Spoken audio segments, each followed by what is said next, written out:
দর্শক, বাংলাদেশকে চোখ রাঙাতে গিয়ে এবার চীনের ফাঁদে পড়ল ভারত। এবার কি তাহলে ভারত হারাতে চলেছে তার অরুণাচলের সীমানা?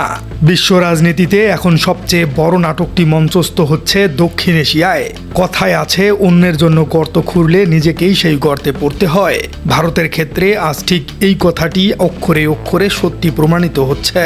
দীর্ঘকাল ধরে প্রতিবেশী বাংলাদেশকে চাপে রাখা, সীমান্তে উত্তেজনা তৈরি করা এবং ঢাকার উপর আধিপত্য বিস্তারের চেষ্টার এক নগ্ন খেলায় ব্যস্ত ছিল এই নয়াদিল্লি। কিন্তু ঠিক এই সুযোগেই বেইজিংয়ের কাছে নিজের সার্বভৌমত্ব হারাচ্ছে ভারত। পরিস্থিতি এখন এতটাই নাটকীয় যে পরাশক্তি চীনের সামনে ভারত যেন আজ শুধুই এক অসহায় খেলনা পুতুল। ভারতের উত্তর পূর্বাঞ্চলীয় রাজ্য অরুণাচল প্রদেশের সীমান্ত থেকে এবার যে খবরটি সামনে এসেছে তা পুরো ভারতকেই কাঁপিয়ে দিয়েছে।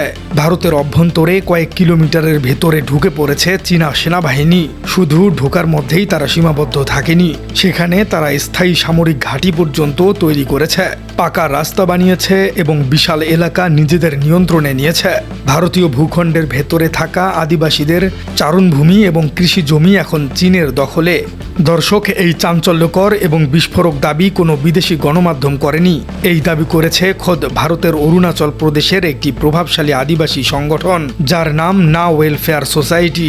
ঘটনাটি ধামাচাপা দেবার জন্য ভারতীয় সেনাবাহিনী এবং দিল্লি সরকার আপ্রাণ চেষ্টা করছে, কিন্তু সত্য আর কতদিন চেপে রাখা যায়? অরুণাচলের আপার সুবনশিরি জেলার সীমান্ত এলাকায় এখন তীব্র উত্তেজনা।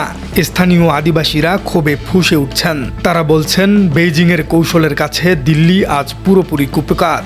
একদিকে বাংলাদেশ নিয়ে ভারতের মিডিয়া আর নীতি নির্ধারণীদের মাতামাতির কোনো শেষ নেই, অন্যদিকে তাদের নিজের ঘরের ভেতরে ঢুকে বসে আছে লাল ফৌজ। আজ আমরা এই পুরো ঘটনার চুলচেরা বিশ্লেষণ করব, দেখব কিভাবে বাংলাদেশকে উত্তেজিত করতে গিয়ে ভারত নিজেই এক মহাবিপদে পতিত হলো, আর চীন কি সত্যি সত্যি এবার ভারতকে দখল করে নিবে। চলুন দর্শক, সরাসরি যাওয়া যাক অরুণাচলের সেই দুর্গম সীমান্ত অঞ্চলে। আসলে ঠিক কি ঘটেছিল সেখানে?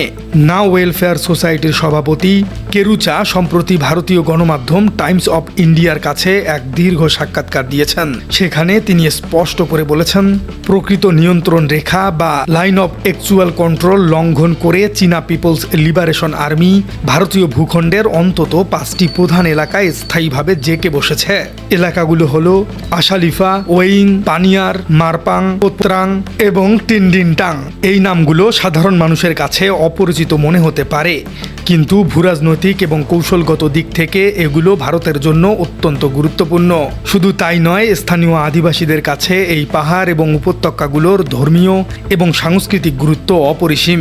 আদিবাসী সংগঠনটির দাবি, গত 6 বছর ধরে এই এলাকাগুলোতে স্থানীয় ভারতীয় নাগরিকদের প্রবেশ সম্পূর্ণ নিষিদ্ধ করে দিয়েছে চীনা সেনারা। সেখানকার আদিবাসীরা শত শত বছর ধরে যেই জমিতে কৃষিকাজ করতেন, যেখানে পশু চড়াতেন এবং শিকার করতেন, সেখানে এখন ভারী বুট আর আধুনিক অস্ত্র নিয়ে টহল দিচ্ছে চীনা সৈন্যরা। স্থানীয়দের বয়ান অনুযায়ী আজ থেকে প্রায় 12 বছর আগে চীনা সেনারা মাঝে মধ্যেই এই এলাকায় আসতো এবং আবার ফিরে যেত। সেটাকে তারা অনুপ্রবেশ বললেও স্থায়ী দখল ভাবেনি। কিন্তু 2022 সালের গালওয়ান উপত্যকার সংঘর্ষের পর চীনের রণকৌশল পুরোপুরি বদলে যায়। 2020 সালের পর থেকে চীনারা এই এলাকায় স্থায়ীভাবে অবস্থান নিতে শুরু করে। তারা সেখানে বড় বড় বাংকার, পাকা সড়ক এবং স্থায়ী সেনা ক্যাম্প তৈরি করেছে। আদিবাসীদের পূর্বপুরুষদের ব্যবহৃত জমিতে এখন ভারতীয়দের যাওয়াই কার্যত প্রায় অসম্ভব। জেলা প্রশাসনের কাছে দেওয়া এক স্মারকলিপিতে আদিবাসীরা বলেছেন, গত 10 থেকে 15 বছরে তাক্সিনম সীমান্ত এলাকায় চীনের এই তৎপরতা জ্যামিতিক হারে বেড়েছে। বেইজিংয়ের একমাত্র লক্ষ্যই হলো ধাপে ধাপে কৌশলগতভাবে সম্পূর্ণ এলাকা নিজেদের নিয়ন্ত্রণে নিয়ে ভারতকে চারদিক থেকে ঘিরে ফেলা। চীনের এই আগ্রাসনের পেছনে যে সামরিক বুদ্ধিমত্তা কাজ করছে তা বুঝতে হলে আমাদের চীনের একটি বিখ্যাত রণকৌশল সম্পর্কে জানতে হবে। আন্তর্জাতিক রাজনীতিতে একে বলা হয় সালামি স্লাইসিং। এটি এমন একটি নিখুঁত কৌশল যেখানে একেবারে কোনো বড় যুদ্ধ ঘোষণা করা হয় না। চীন খুব ভালো করেই জানে, ভারতের সঙ্গে সরাসরি যুদ্ধ বা বড় কোনো যুদ্ধে জড়ালে আন্তর্জাতিক চাপ তৈরি হবে। তাই চীন 1 ইঞ্চি 1 ইঞ্চি করে জমি দখল করছে। প্রথমে তারা রাখাল বা পশুপালকদের ছদ্মবেশে বিতর্কিত সীমান্তে ঢুকে পড়েছিল। তারপর সেখানে ছোট তাঁবু খাটায়। কিছুদিন পর সেই তাঁবু পাকা বাংকারে রূপ নেয়। এরপর সেখানে রাস্তা তৈরি হয়। এক সময় পুরো এলাকাটি চীনের মানচিত্রে ঢুকে যায়। ভারত যখন টের পায় ততক্ষণে অনেক দেরি হয়ে যায়। এই সংকটের ইতিহাস কিন্তু আজ নতুন নয়।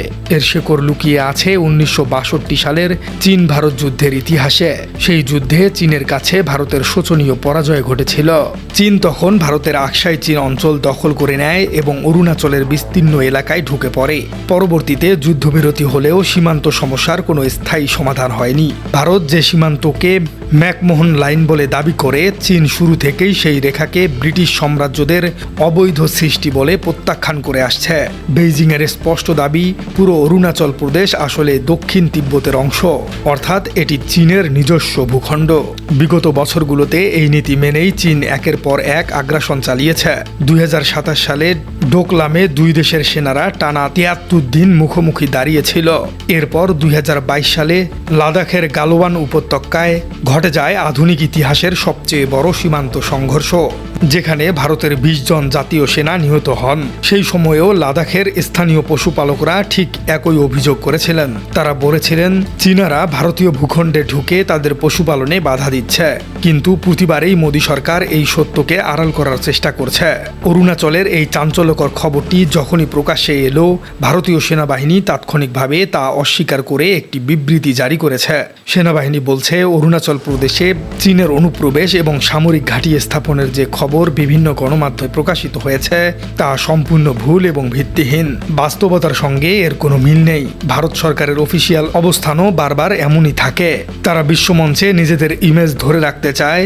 তারা দেখাতে চায় যে ভারতের সীমান্ত সম্পূর্ণ সুরক্ষিত। কিন্তু প্রশ্ন হলো, ভারতের সরকারি দাবি যদি সত্যিই হয়, তবে নিজের দেশের নাগরিকরা, নিজের দেশের আদিবাসীরা কেন এমন ভয়ঙ্কর অভিযোগ তুলবেন? তারা তো কোনো বিদেশি এজেন্ট নন। তারা তো ওই মাটির সন্তান এবং প্রতিটি সীমান্তে চীনের মুখোমুখি হন। এই বৈপরত্যই প্রমাণ করে যে দিল্লি সরকার আসল সত্য দেশের মানুষের কাছে লুকাতে চাইছে। 2020 সালের লাদাখ সংকটের সময়ও ভারতের প্রধানমন্ত্রী নরেন্দ্র মোদী দেশবাসীর উদ্দেশ্যে বলেছিলেন, ভারতের 1 ইঞ্চি জমিও কেউ দখল করেনি। কিন্তু পরবর্তীতে বিভিন্ন আন্তর্জাতিক স্যাটেলাইট ইমেজে দেখা গেছে চীন ঠিকই ভারতের দাবিকৃত অঞ্চলের ভেতর নতুন গ্রাম এবং সামরিক স্থাপনা তৈরি করে ফেলেছে। তবে এবার ঘরের ভেতরের মানুষই সত্য বলতে শুরু করেছে। অরুণাচলের স্থানীয় বিধায়ক নাকাপানালো এই ঘটনা নিয়ে গভীর উদ্বেগ প্রকাশ করেছেন। তিনি মুখ খুলে বলেছেন, এটি জাতীয় নিরাপত্তার সঙ্গে জড়িত একটি অত্যন্ত স্পর্শকাতর বিষয়। স্থানীয় জনগণের অভিযোগকে এভাবে উড়িয়ে দেয়া যায় না। দর্শক, এবার আসা যাক আমাদের এই বিশ্লেষণের সবচেয়ে গুরুত্বপূর্ণ অংশে।